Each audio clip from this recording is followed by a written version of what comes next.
Shalom jemaat Tuhan yang terkasih. Mari kita siapkan hati kita untuk intim dengan Allah pada hari ini. Kita semua bersyukur, katakan terima kasih kepada Tuhan.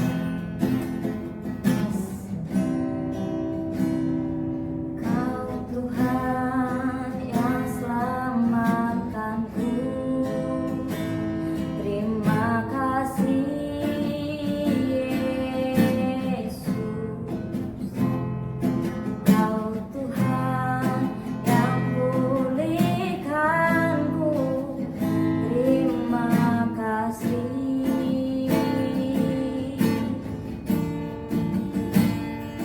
Kau Tuhan yang sembuhkanku. Terima kasih Yesus. Kau Tuhan memberkatiku. Terima kasih. Oh, segala pujian dan syukur hanya bagimu Yesus. Dengan apakah ku balas kasih-Mu? Segala hormat kemuliaan hanyalah yang bagimu. Ku sembah Yesus seumur hidupku. Kita katakan segala pujian, segala pujian dan syukur hanya bagimu Yesus. Dengan apakah ku balas kasih-Mu? Segala hormat kemuliaan hanyalah yang bagimu. Ku sembah Yesus seumur hidupku. Ku sembah Yesus. Ku sembah Yesus seumur hidupku. Ku sembah. Ku sembah Yesus seumur hidupku. Haleluya Tuhan. Terima kasih Tuhan Yesus untuk hari ini Tuhan. Kami siap Tuhan mendengarkan isi hati-Mu lewat renungan hari ini. Kami siap Tuhan diubahkan. Di dalam nama Yesus. Haleluya. Amin. Shalom Bapak Ibu Saudara-saudari, kita berjumpa lagi pada perenungan intim dengan Allah.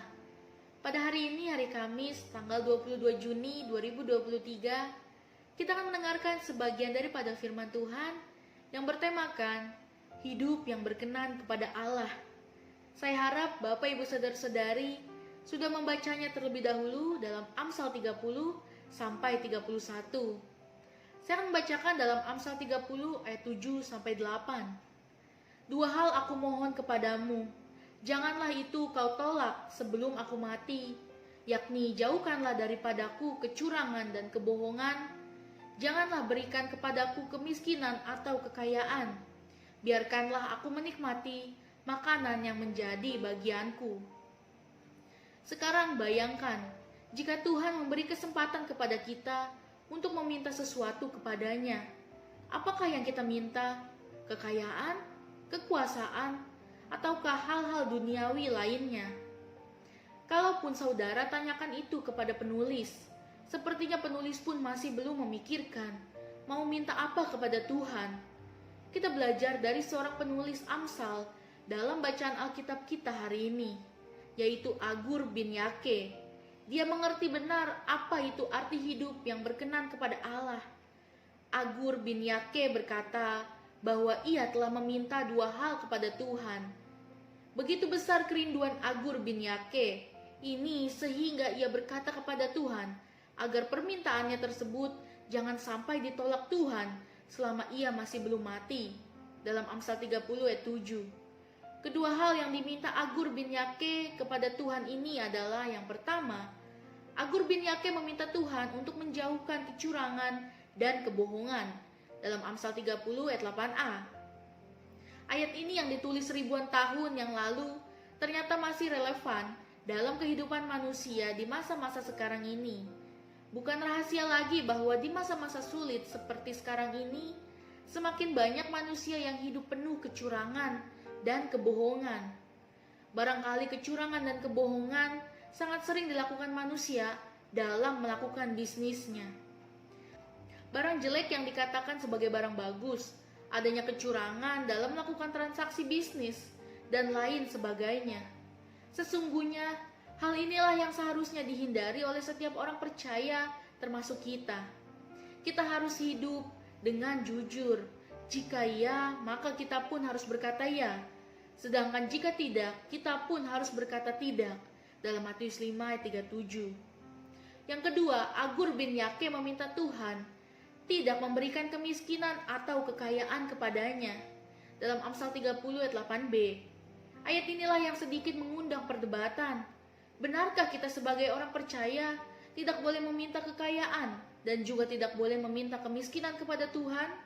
Lalu apa yang harusnya kita minta kepada Tuhan? Penulis berpendapat untuk memahami Amsal 30 ayat 8b ini sangat perlu melihat latar belakang mengapa Agur bin Yake ini sampai harus menulis seperti itu. Jika kita lihat konteks pada ayat 8b bagian terakhir, Agur bin Yake meminta Tuhan agar memberikan makanan yang menjadi bagian Agur bin Yake kepadanya. Hal ini berarti Agur bin Yake ingin ia mendapatkan rejeki yang memang seharusnya menjadi bagiannya. Ia tidak ingin menjadi kaya dengan cara mengambil rejeki orang lain atau dengan melakukan kecurangan dan kebohongan. Di sisi lain, Agur bin Yake juga tidak mau ia menjadi miskin karena Tuhan tidak memberikan apa yang menjadi haknya. Dengan kata lain, Agur bin Yake tidak menolak kekayaan dan berkat Tuhan, tetapi dalam Amsal yang ditulisnya, ia lebih menekankan bahwa lebih baik ia tidak kaya, tetapi hidupnya jujur, daripada ia hidup kaya, namun hidupnya penuh dengan kecurangan dan kebohongan belaka. Ketika kita diberkati kekayaan, akan ada banyak godaan yang siap membuat kita jauh dari Tuhan dan mengancam gagalnya kita untuk menuai janji-janji keselamatannya. Jika tidak hati-hati, maka kita bisa terpleset jatuh ke dalamnya. Itulah sebabnya kita harus benar-benar menyikapi mental kita dengan bijak, dengan baik sejak dini ketika kesuksesan dan kekayaan mulai menghampiri kita. Prinsip Agur bin Yake tersebut juga dapat kita lihat pada ayat selanjutnya, yaitu pada ayat 9, yang seharusnya juga dimiliki oleh setiap orang percaya, yaitu ketika kita kenyang. Kita tidak menjadi sombong dan menyangkal Tuhan, melainkan kita juga harus bersyukur kepada Tuhan. Segala berkat dan rejeki yang kita terima hingga saat ini, bahkan nafas kehidupan yang Tuhan masih berikan hingga saat ini, itu semua karena kasih karunia Tuhan semata. Di sisi lain, ketika kita miskin, kita tidak menyalahkan Tuhan, apalagi kita mencuri dan mencemarkan nama Tuhan. Kita harus tetap dapat memuliakan nama Tuhan dalam kondisi apapun. Kaya atau miskin, sehat atau sakit, senang atau sedih, muda atau tua, hidup kita seharusnya hanyalah untuk memuliakan Tuhan. Refleksi kita pada hari ini, menikmati berkat yang adalah hasil dari jerih lelah kejujuran kita, termasuk bagian dari hidup yang berkenan kepada Allah menurut Agur bin Yake. Nilai ini masih relevan sampai saat ini. Mari kita menghidupi nilai ini. Amin. Mari kita berdoa. Bapa yang baik, terima kasih pada perenungan hari ini Tuhan. Biarlah renungan ini merema di kehidupan kami. Biarlah hidup kami selalu berkenan di hadapan-Mu. Dan kami juga akan selalu mengucap syukur atas apa yang Kau telah berikan kepada kami. Engkau memberikan kami hati yang lemah lembut Tuhan. Biarlah kami mendapatkan bagian yang apa yang kami terima Tuhan. Tidak mengingini milik orang lain juga Tuhan. Terima kasih Tuhan Yesus. Pada perenungan hari ini kami mengucap syukur Tuhan. Terima kasih Tuhan. Dalam nama Tuhan Yesus, haleluya. Amin. Salam sejahtera, Tuhan Yesus memberkati. Shalom.